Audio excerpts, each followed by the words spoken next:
ಎಲ್ರಿಗೂ ನಮಸ್ಕಾರ. ನಾನು ಆಕ್ಸಿಡೆಂಟಿಂದ ಹೊರಗೆ ಬಂದಿಲ್ಲ, ಅದು ನೋಡಿ ಭಯಪಟ್ಟಿದ್ದೇನೆ. ನೀವು ಭಯಪಟ್ಟಿರ್ಬೇಕಲ್ಲ, ಎಲ್ಲ ನೋಡಿದ್ರಲ್ಲ ಮಕ್ಕಳೇ. ಮನೆಗೆ ಹೋಗಿ ಹೇಳಿ,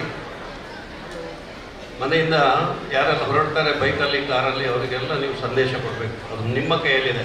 ಅಪ್ಪ ಮೆಲ್ಲ ಹೋಗಿ, ಅಣ್ಣ ಮೆಲ್ಲ ಹೋಗಿ ಅಂತ. ಅರ್ಥ ಆಯ್ತಾ? ಕೇಳೋದಿಲ್ಲ? ಹೇಳಿ. ಸಾಕು ಸಾಕು ಸಾಕು. ವೇದಿಕೆಯಲ್ಲಿ ನಮ್ಮ ನಿಮ್ಮೆಲ್ಲರ ಬಹಳ ನೆಚ್ಚಿನ ದಕ್ಷ ಪ್ರಾಮಾಣಿಕ ಪೊಲೀಸ್ ಆಯುಕ್ತರು ಸುಧೀರ್ ಕುಮಾರ್ ರೆಡ್ಡಿ ಸರ್ ಇದ್ದಾರೆ. ನಮ್ಮ ದಕ್ಷಿಣ ಕನ್ನಡ ಜಿಲ್ಲೆಯಲ್ಲಿ ಸ್ವಲ್ಪ ಅಶಾಂತಿ ತಲೆದೋರಿತ್ತು, ತುಂಬ ಒಂದು ಭಯದ ವಾತಾವರಣ ಸೃಷ್ಟಿಯಾಗಿತ್ತು. ಆ ಸಂದರ್ಭದಲ್ಲಿ ಸಮಯೋಚಿತವಾಗಿ ನಮಗೆ ಒಂದು ದಕ್ಷ ಅಧಿಕಾರಿಯನ್ನು ಸರ್ಕಾರ ಒದಗಿಸಿಕೊಟ್ಟಿದ್ದಾರೆ. ಈಗ ನಮ್ಮ ದಕ್ಷಿಣ ಕನ್ನಡ ಜಿಲ್ಲೆ ಶಾಂತಿಯಿಂದ ನೆಲೆಸಿದೆ. ಅದಕ್ಕೆ ಕಾರಣವೇ ನಮ್ಮ ಕಮಿಷನರ್ ಸರ್, ಅವರಿಗೆ ಅಭಿನಂದನೆಗಳನ್ನು ಸಲ್ಲಿಸ್ತೇನೆ ಸರ್. ತುಳು ಮಾತಾಡೋಣ, ತುಳು ಮಾತನ್ನು ಮಾದರಿಗಳ ಅರ್ಥ ಸರ್. ಮಾತಾಡ ತುಳುವಲ್ಲಿ ಅರ್ಥ ಆಗೋದಿಲ್ಲ, ಬೇಡ ಸರ್. ಸಮಯೋಚಿತವಾದ ಒಂದು ಒಳ್ಳೆಯ ಕಾರ್ಯಕ್ರಮ ಸರ್. ಇದಕ್ಕೆ ಒಬ್ಬ ಕಲಾಕ್ಷೇತ್ರದಿಂದ ನಾನೊಬ್ಬ ಕಲಾವಿದ. ಆ ಕಲಾಕ್ಷೇತ್ರದಿಂದ ನಜ್ಮಾ ಮೇಡಮ್ ನನಗೆ ಫೋನ್ ಮಾಡುವಾಗ ಭಾಳ ಆಶ್ಚರ್ಯ ಆಯಿತು. ಬನ್ನಿ ಈ ಕಾರ್ಯಕ್ರಮ ನನಗೆ ಭಾಳ ಖುಷಿ ಆಯಿತು. ಅಂದರೆ ಒಳ್ಳೆಯ ಕಾರ್ಯಕ್ರಮ, ಇದು ಸುರಕ್ಷತೆಯ ಕಾರ್ಯಕ್ರಮ, ಒಂದು ಎಲ್ಲರೂ ಗಮನಿಸಬೇಕಾದಂಥ ಕಾರ್ಯಕ್ರಮ, ಎಲ್ಲರಿಗೆ ಅಗತ್ಯವಾಗಿರುವಂಥ ಕಾರ್ಯಕ್ರಮ. ಸಂಚಾರ, ನಾವು ನಮ್ಮ ಸುರಕ್ಷತೆಯನ್ನು ಪಾಪ ಎಲ್ಲ ಪೊಲೀಸ್ ಸಿಬ್ಬಂದಿ ವರ್ಗಗಳು ಎಲ್ಲರೂ ಸೇರಿ ನಮ್ಮ ಸುರಕ್ಷತೆಗೆ ಬೇಕಾಗಿ ಅವರು ಕೆಲಸ ಮಾಡ್ತಾರೆ. ನಾವು ಯಾವಾಗಲೂ ನಾವು ಅಡಿಕೆಯಲ್ಲಿ ನಾವು ನೋಡ್ತಾ ಇರ್ತೀವಿ, ಆಚೆ ಈಚೆ ಹೋಗೋಕೆ ನೋಡ್ತಾ ಇರ್ತೀವಿ, ಎಷ್ಟು ಕಷ್ಟಪಡ್ತಾರೆ ರಾತ್ರಿ ಹಗಲು ನಮ್ಮ ಸುರಕ್ಷತೆಯನ್ನು. ಆಗ ನಾವೇನು ಮಾಡಬೇಕು? ಸಂಚಾರ ನಿಯಮಗಳನ್ನು ಪಾಲಿಸಬೇಕು. ಸಂಚಾರದ ನಿಯಮಗಳನ್ನು ಕಡ್ಡಾಯವಾಗಿ ಪಾಲಿಸ್ತಕ್ಕಂಥದ್ದು ನಮ್ಮ ಕರ್ತವ್ಯ.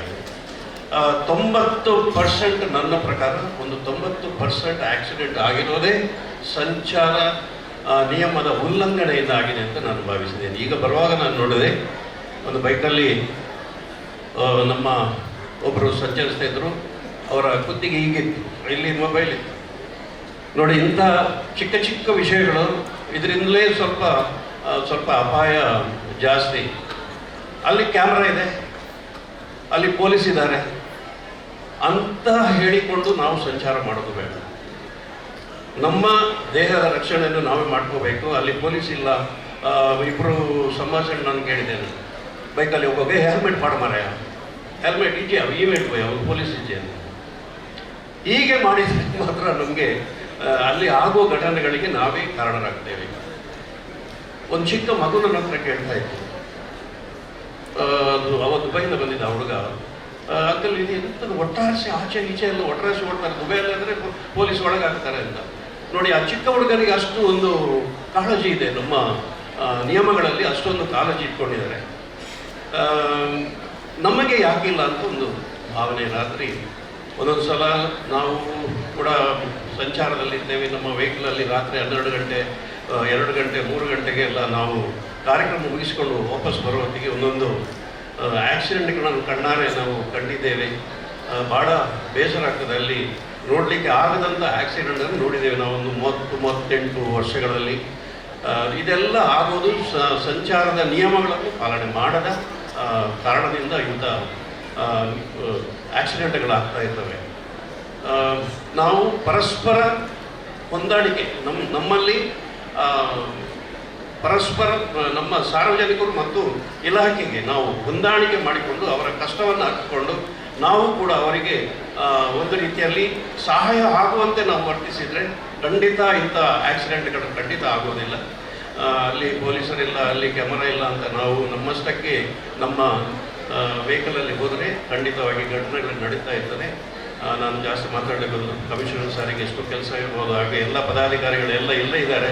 ಅವರಿಗೆಲ್ಲ ತುಂಬ ಕೆಲಸ ಇದ್ದ. ಮಕ್ಕಳು ಬೆಳಿಗ್ಗೆ 9 ಗಂಟೆಗೆ ಬಂದು ಕೂತಿದ್ದಾರೆ. ರವಿಶಂಕರ್ ಸರ್ ಹೇಳಿದರು, ಎಲ್ಲ ನಿಯಮಗಳನ್ನು ಹೇಳಿದರು. ಆಕ್ಸಿಡೆಂಟ್ ಆದ ಟೋಟಲ್ ಅದನ್ನೆಲ್ಲ ನಿಮಗೆ ವಿವರಿಸಿದ್ದಾರೆ. ಇದೆಲ್ಲ ಎಲ್ಲರ ಗಮನಕ್ಕೆ ಬಂದಿದೆ. ಮೇಡಮ್ ಭಾಳ ಸುಂದರವಾಗಿ ಆಕ್ಸಿಡೆಂಟ್ ಆದ ಮೇಲೆ ಏನಾಗ್ತದೆ ಅಂತ ನಮ್ಮ ಡಾಕ್ಟರ್ ಅರ್ಜುನ್ ಶೆಟ್ಟರು ಹೇಳಿದರು. ಇದೆಲ್ಲ ನಿಮ್ಮ ಗಮನದಲ್ಲಿ ತಗೊಳ್ಳಿ. ಒಂದು, ನಾವು ಸಂಚಾರ ಮಾಡುವವರಿಗೆ ಒಂದೇ ಒಂದು ಕಿವಿ ಮಾತು ಹೇಳ್ತೇನೆ ನಾನು. ನೀವು ಎಷ್ಟೇ ಸ್ಪೀಡಲ್ಲಿ ಹೋಗಿ, ಎಷ್ಟೇ ನೀವು ಬೇಜವಾಬ್ದಾರಿತನದಿಂದ ಹೋಗಿ, ಆದರೆ ಒಂದು ನಿಮ್ಮ ಮನಸ್ಸಲ್ಲಿರಬೇಕು, ನನ್ನ ಮನೆಯಲ್ಲಿ ನನ್ನ ಕುಟುಂಬ ನನ್ನನ್ನು ಕಾಯ್ತಾ ಇದೆ.